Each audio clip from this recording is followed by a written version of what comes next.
know that oil prices are dropping by negative, but why does it matter? I mean, we know, okay, it's gonna affect, the oil industry, oil companies, but so what? Well, it's not just that.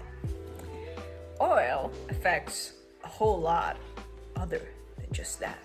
One of the industries that is most affected is oil-related industries such as the petrochemical industry. And another one is actually a more, indirect, but yeah, it's affected. It's called the financial industry, which are banks. So, what do you mean by petrochemical industry? Well, it's not just petrochemical industries. It could be any other industries, like the metal industry, like any other manufacturing industries, but especially petrochemical. Why? Because petrochemical uses oil to make plastics. Not only plastics, they use it to, refine oil. Can make gasoline and stuff like that, but yeah. Anyway, so what was really interesting is a few days after it was published that oil prices was negative in the United States, the petrochemical industry, Dow Jones Chemical, it rose by 5% since on the 22nd of April. Its stock prices was $92.54. But on the 24th of April, it rose to $97.5. Now, that may not seem a lot, guys, but trust me, in the world of stocks, 5% is actually a lot. Another similar thing happened in Indonesia. There's this petrochemical industry called Petrochemical Company. Yeah. Their stocks rose by a lot. A lot. It was like, it was a lot. Yeah. And that was just a few days, around the days when oil prices was really bad or getting at a negative.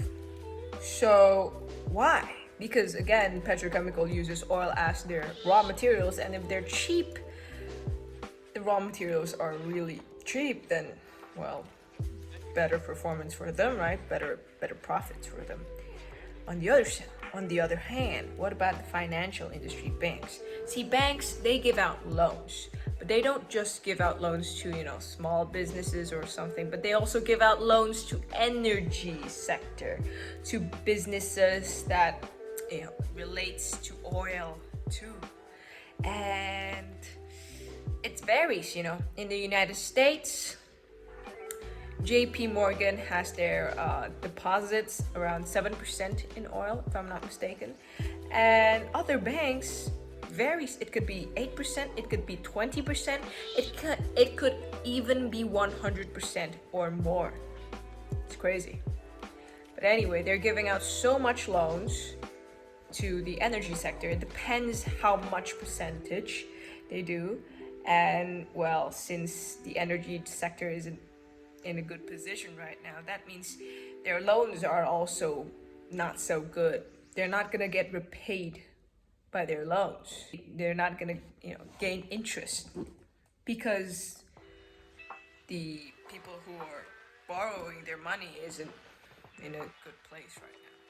So yeah, it depends on the banks. How exposed are these banks to the energy sector, to oil, to fossil fuel? But you know what's interesting? So around a week ago, the Saudi Arabia, they decided to cut oil production. And today, on the 18th of May 2020, oil prices rose for the first time in 2 months to more than $30 per barrel. And you know what happened? Well, in Indonesia, the stock prices of Adaro Energy rose by 10%. That's a lot. Trust me, guys, that's a lot. But on the other hand, the petrochemical industry, they declined by 3%. So what's really trying to be said here is that oil prices, since it's one of the world's most important commodities, is really important. It fluctuates, and its fluctuations is really influencing other industries worldwide. So yeah, that's about it. So thank you for this sharing session, and back to you, James. I hope that it's been informative for all of us. Wow, such a very deep insight about the effect of COVID-19 to the oil market. Thank you very much, Hadassah, Irfan, and by the way, where's David? Okay. Thank you for watching this Nugget Economics episode. We hope you learned a lot about the impact of COVID-19 to the oil market. If you enjoyed the video, please click the like button, and you can comment on what you want to hear in the next video, and also subscribe to Best Association to support us and to see more videos like this. Until next time, guys.